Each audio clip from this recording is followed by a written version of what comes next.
Jonathan Stutz, welcome to What's Possible. Thanks for having me, Ilene. I'm excited to be here finally.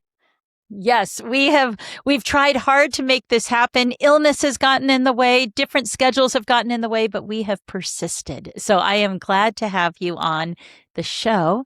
And for our audience, Jonathan is co-author with Eddie Pate of Daily Practices of Inclusive Leaders.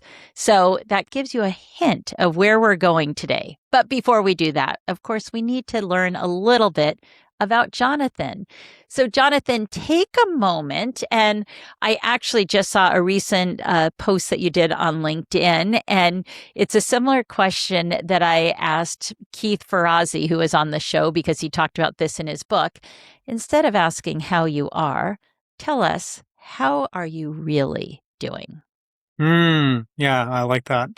Yeah, I work with a nonprofit called Youth Eastside Services here in the Seattle area and Bellevue East Side, and suicide prevention is a huge issue with kids, especially mental health challenges, and asking the question, how are you really doing, and listening and taking the time to really understand is so important.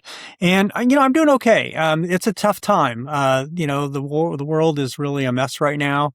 For those of us who grew up as in hoping for a better world. It seems like we're not really moving in the right direction in so many ways. So I think it's to be real. I think it's challenging right now, right? I mean, I think we're coping. We're doing as good as we can, trying to live our lives and focus on the positive aspects and trying to improve the world where we can in the small ways we can make a difference. So I'm doing okay.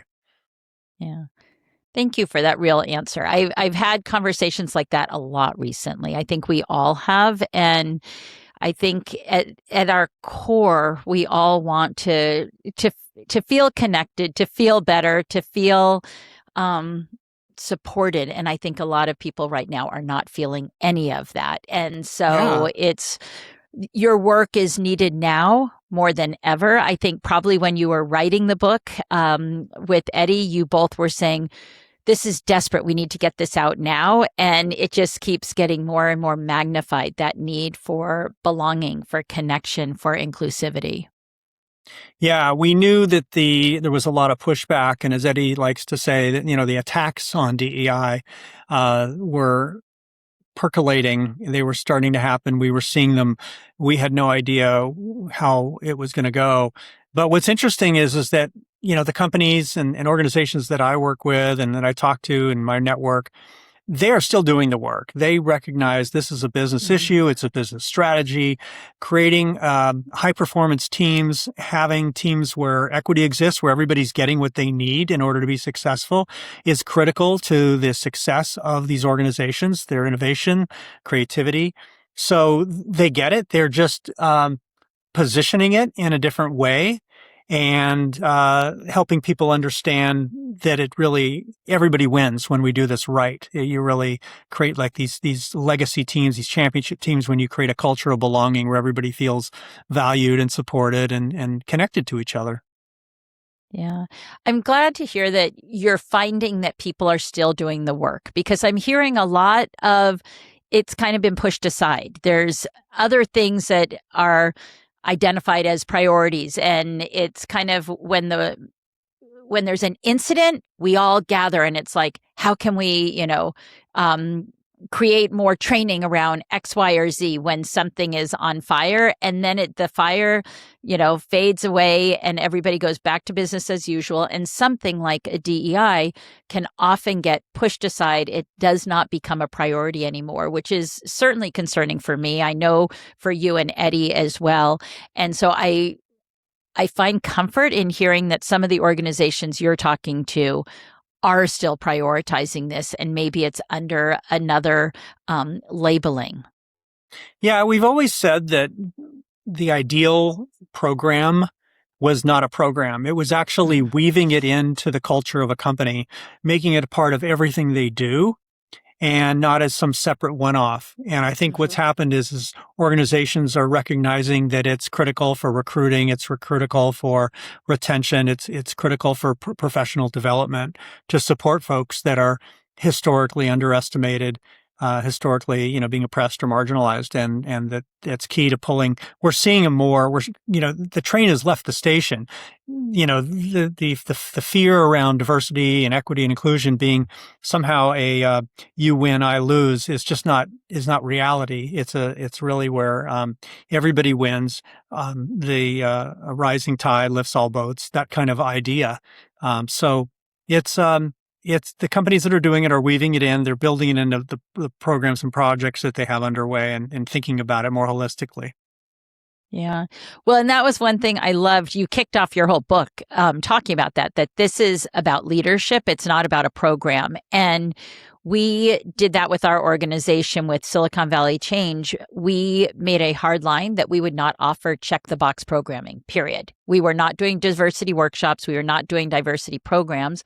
We have Dr. Vanessa Marie Perry on our team who has been in this space for 30 plus years. I feel like it keeps getting longer and longer. This has been her expertise. And her and I had a long conversation about this. And I said, I keep seeing all these companies offering programs, and it just doesn't seem like that's the answer. It's performative, quite frankly, and it's not doing real work at the thread of the organization and the culture, shifting culture. What if we only offer coaching for senior leadership and then figure out how to get this to be part of the fabric of the organization versus check the box? And that's what we do. We will not I'm happy to refer out and say, no, we're not doing the programs, because honestly, I don't think the 1 hour program does anything. No, it doesn't. In fact, in the last couple hours, I taught a class to one of my clients on how to be an ally and accomplice. And I let them know throughout the class that this is not a one and done, that this is building a muscle.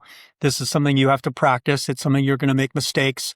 You're going to have to, bump your head into the wall a few times as you're learning how to become a true, what I call aspiring ally, and to support folks who are not feeling connected, don't feel like they belong, so that you can, really mine all the great talent and creativity that folks bring to the table. It's an ongoing process. Yeah, definitely. Before we dive too far in, because of course I'm like, oh, where do I go? I want you to talk about daily practices, because that is exactly what we're talking about too, is how do you keep this going? And there's a bunch of different directions I want to go. I am going to stop myself and say, can you share with our audience, how did you get into this work? What resonated for you that you thought, this is where I am meant to be and where I truly want to make a difference in this world? I was born in Toronto, Canada. And at a young age, we moved to Atlanta, Georgia during the height of the civil rights movement. And I experienced anti-Semitism. I experienced discrimination. I saw it in the people that I spent time with. And that sat with me for a long time. There's a Jewish philosophy called tikkun olam, and it means to repair the world. And my family, I was raised in that philosophy that you come into this world, it's broken, and you have a responsibility, especially for someone like me who is white, male, fully abled, heterosexual, and come with that comes a lot of privilege and upper middle class and the family opportunities I was given for education. And I have a responsibility to use that power and that privilege to lift others up, to create equity, equity in society, to work for a better world. So fast forward to, I'm in my mid 30s and I'm working in sales for a temp help company here on the east side of Seattle. And a client asked for me to help them with their affirmative action activities. And I didn't really know a whole lot about what that was about. But as I understood it, they were really struggling to increase the diversity of their workforce because they were a federal contractor. And they were on the east side, which was predominantly white and upper middle class, and all the diversity, if you will, black and brown folks were in the Seattle community, to kind of summarize quickly. And I created a group called the East Side Diversity Task Force that brought together East Side employers, recognizing it was a business issue that many folks on the East Side were struggling with. And I brought community-based organizations from Seattle together once a month for something called the Power Networking event. And that just lit a fire in me that was kind of this pilot light that I'd had since I was a kid. And I got very I realized this is it. This is what I'm meant to do. And Microsoft saw me doing this work and recruited me out of the temp help company and brought me in to be a diversity outreach strategist. And I built the same kind of program, but at a professional and technicals, working with like Society of Women Engineers or the Black Data Processing Associates or Society of Hispanic Professional Engineers. And so helped do that across technology companies that were actually our competitors, but bringing them together with those professional technical organizations focused on women and people of color, the LGBTQAI plus community, et cetera.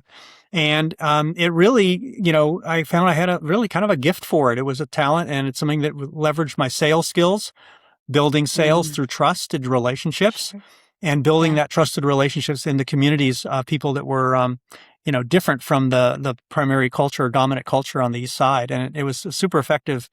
And it kind of like my career took off at that point. I realized that was really what I was meant to do. Wow. And I did cheat. I do know how you and Eddie met, but if you don't mind just sharing with our audience, how did you and your co-author become connected and start to jointly put this work into the world? I mean, we'd actually met years before we started working together. I had met him when we were both at Microsoft, but we weren't on the same team. He was in the business groups. We were doing diversity work. I was on the corporate HR team doing diversity work. So we had met at conferences and things, but never really got to know.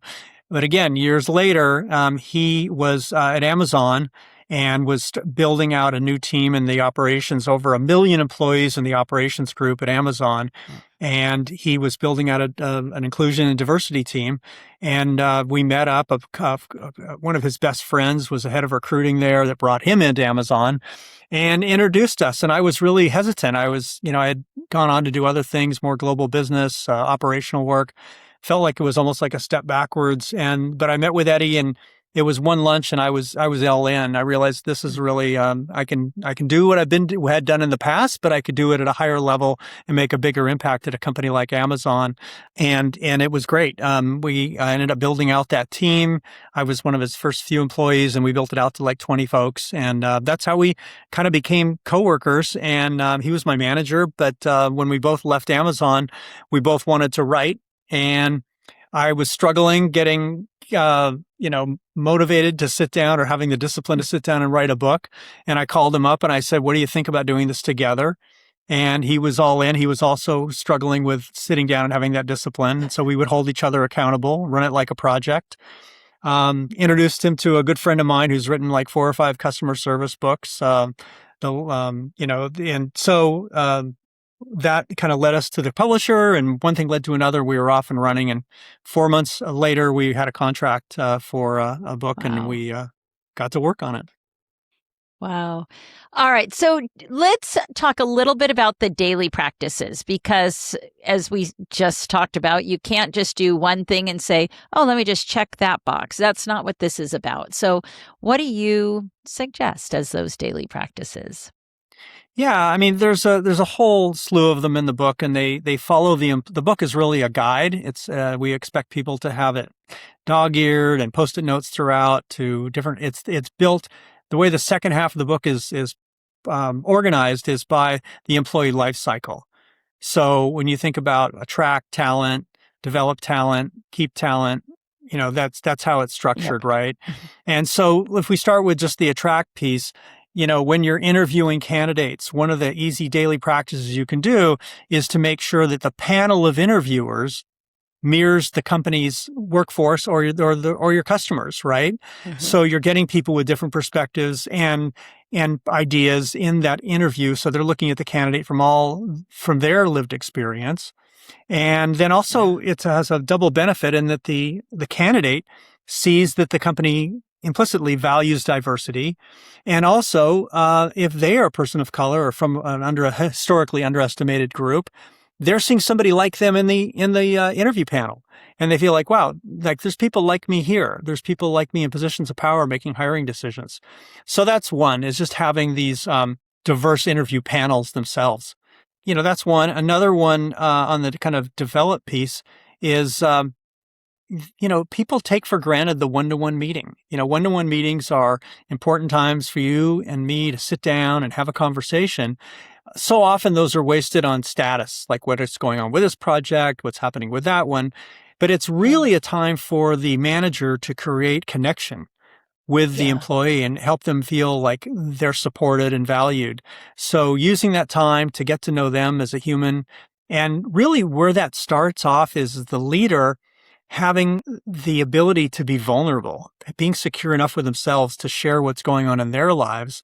So the employee sees that the humanity of the manager, and then can feel comfortable like, wow, she shared this, Ilene shared this very personal thing going on in their life with me. I'm going to be comfortable when I have a family issue or something going on in my life, that I know my manager is going to be there for me because, they're taking the time to take care of themselves. And so I know I can. And so you kind of know that you have this person that you can talk to, that you can open up to, and you find out a lot Yeah. more. And the employee will become more committed and loyal, feeling like they have a connection with their manager. Yeah. Love Well, that's a love couple. those. And yeah, no, which is great. And I think I like how you guys did do kind of the journey, if you will, of the employee journey. And I do think it does start with, how are we welcoming people into, well, and you guys talk about also, if you welcome somebody into your home, so how do you welcome somebody into your organization? What do you think about some of those things that you naturally do at home, and what makes somebody feel like they belong and that they're wanted? And so I like how day one it starts with the recruitment and the messaging, and then who are the people actually showing up. So it's not just in words only, it's also in practice, and people see that. Yeah. And, recruiting is one where organizations think of it as more transactional. But when you're working with communities of color, for example, it's important to build trust.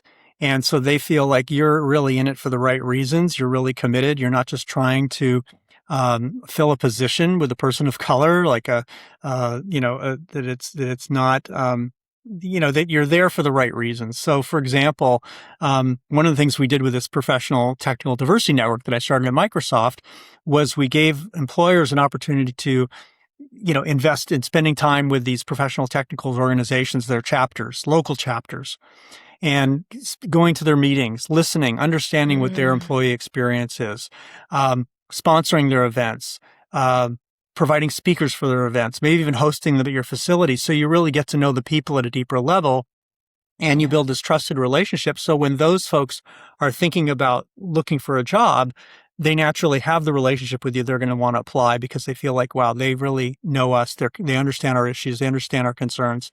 They understand our needs, and they're going to be much more inclined to join. So trust is a huge issue. And then this whole thing about empathy, right? Empathy and understanding, taking the time to learn, creates that environment where people feel included. And that's what leads you to this belonging, where people feel like they fit in, they belong. This is a place that I can achieve my goals and aspirations.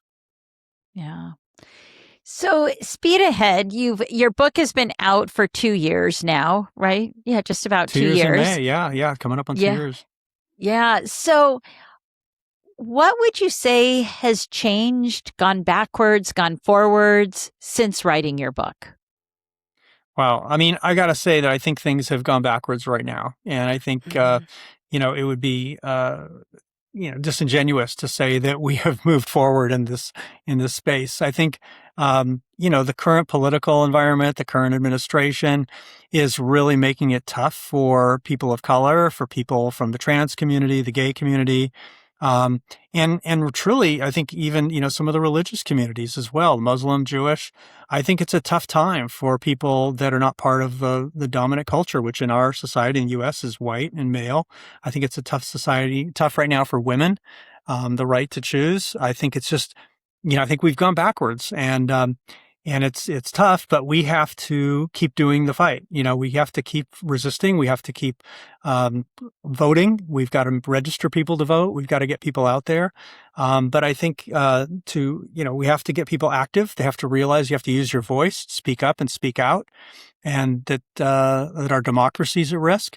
I mean, I know you weren't necessarily maybe leading to go down a path of a political discussion or focus on that, but I think it would be, I mean, we got to we got to be real about this, right? And so I think we have gone backwards, but I think it's a pendulum. I think things swing, and we've seen that in the past historically. We thought when Obama was elected and we were in a great place, and then it swung the other way. So I think we've got it's going to take some time, and unfortunately, with the Supreme Court, I think we've got generational challenges that could affect us for many, many more years. But we've got to keep at it. You can't give up. You have to have hope. Yeah. So if you were to think about then writing the book today, what might you be including that you didn't include, given the current landscape? Interesting. I mean, I think we do at the beginning of the book, and then again at the end of the book, there's a call to action. And we recognized that we were seeing our profession, our discipline under attack, but it's been a much broader attack than we ever anticipated. So I think we probably would have built that out more. I think that we almost need a game plan built there, and to help companies through this, help organizations through it. So I think that could potentially be, if I was rewriting it, it would be like specifically, what do you do? What do you do differently? A lot of what you need to do is the same. We're still talking about employees wanting to feel connected, wanting to feel that they belong, that there's valued and supported. That a lot of that stays the same. But I think the whole allyship advocacy piece could be built out more. That's in that first half of the book. The idea about having heart, having care and compassion, is huge. And then the idea of wisdom, it's kind of built off of my master's thesis, which was the Yellow Brick Road of Leadership. And so if you follow the idea of having courage, having heart, having wisdom, it's the Wizard of Oz, and having a vision for a better place for us to come together. And I think people staying on top of the issues, being educated. So that's that wisdom, it's that knowledge and experience to be able to discern what we're hearing in the media, what we're hearing from our politicians, and being able to discern what the reality really is and see through that, and not just. So I don't know if you remember in the book, there's this video we recommend, "The Danger of a Single Story" by Chimamanda Ngozi Adichie. Yeah. I love that. And actually, just for our readers, what's cool is you have the QR code, which I love seeing that, because it was just like boom, and it brought her up. She was awesome. Oh, great. Share the story. Oh my gosh. Share the story with our listeners. I loved it. So the idea of Chimamanda Ngozi Adichie is a Nigerian international author. People might know her book Americana: Why We Should All Be Feminists. She's a speaker, and she did a TEDx talk years ago called "The Danger of a Single Story." And the idea is that we are all victim to the media, to the people who are in the positions of power to communicate what their view of the world, and it can really affect us, or our biases, or stereotypes. And even Chimamanda, she talks about herself when she first went to Mexico and how she had these stereotypes. And so we have to recognize the danger of the single story, the drumbeat, if you will, that's told to us over and over again through the media, through what we read and see, can really create these biases. And so we have to recognize that's happening right now. How immigrants are portrayed, how different religious groups are portrayed, and push back on that, and become very knowledgeable and educated about what the reality is, and help our friends and family and colleagues and everybody in our circle, push them to see through the single story that's out there, if you will. Yeah. Well, in an organization, it's hard. It's one thing, people can have their own views, how they navigate things outside of an organization. But when you're seeing things in an organization, any thoughts for how a leader who maybe it's an organization that doesn't embrace this inclusivity, belonging, etc., but the leader deeply wants that, believes in it, and wants to change the culture, just, one, as you say, one ripple at a time, throw the pebble and just ripple it out. What can a leader do?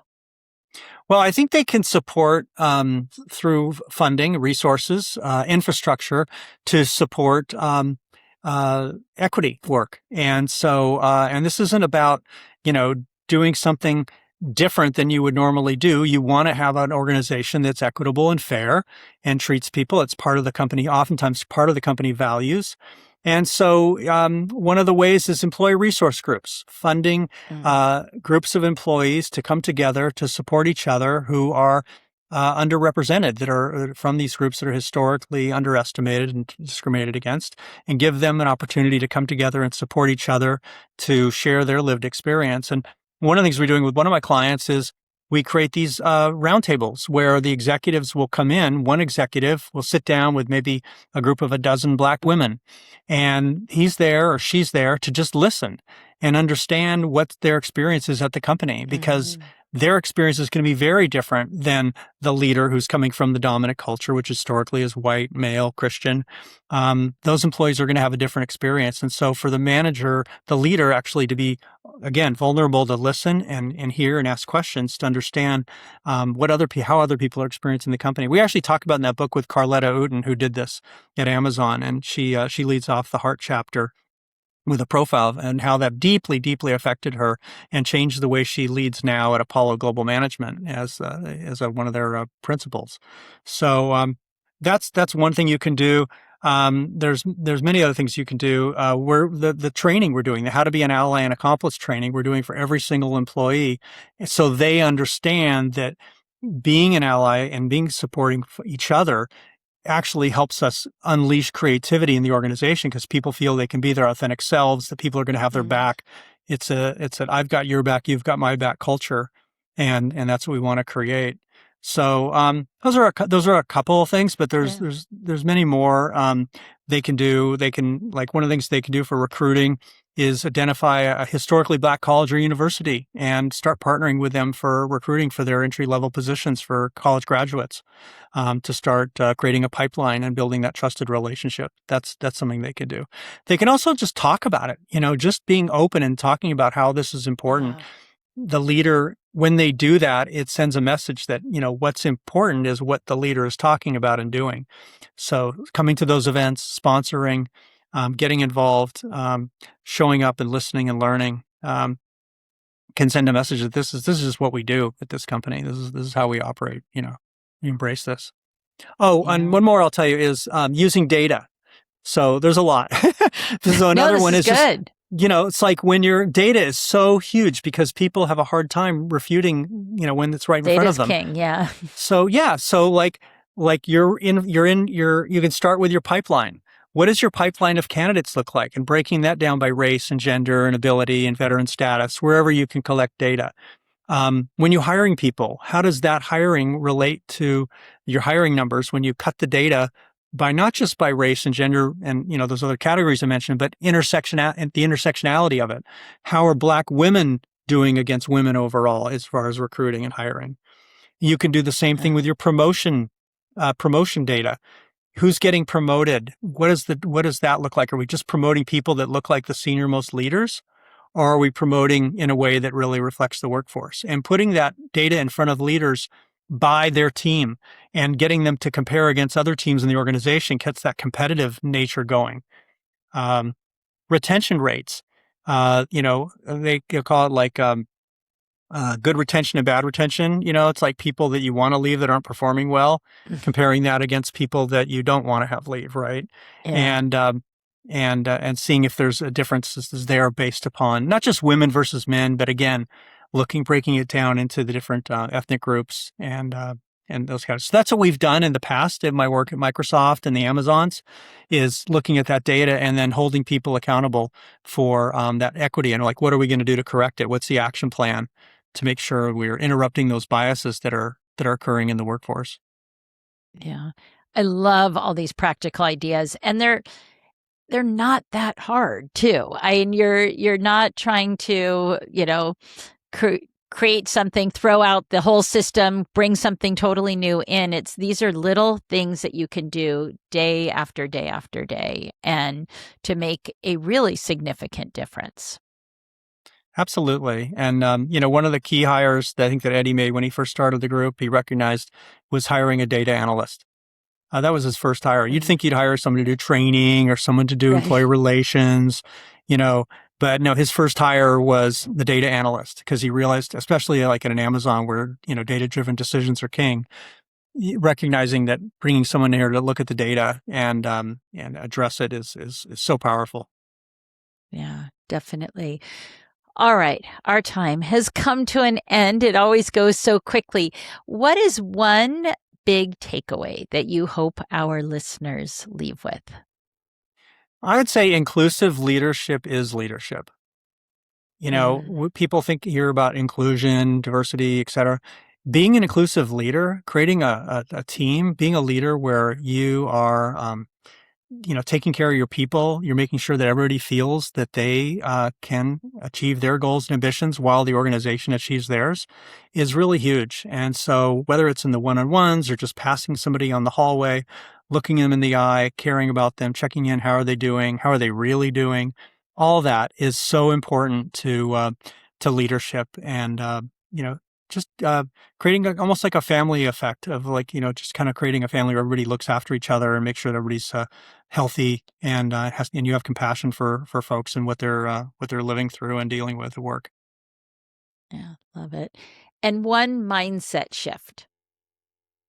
Mm. I think the mindset shift is that when you do this work, you're not doing it to be a hero. You're not doing it to like save the world. You're doing it because it's the right thing to do. You're doing it because you believe in equity and fairness. And it's not because you're some superhero, you're a white savior. You're doing it because it's the right thing to do to, what's the old saying?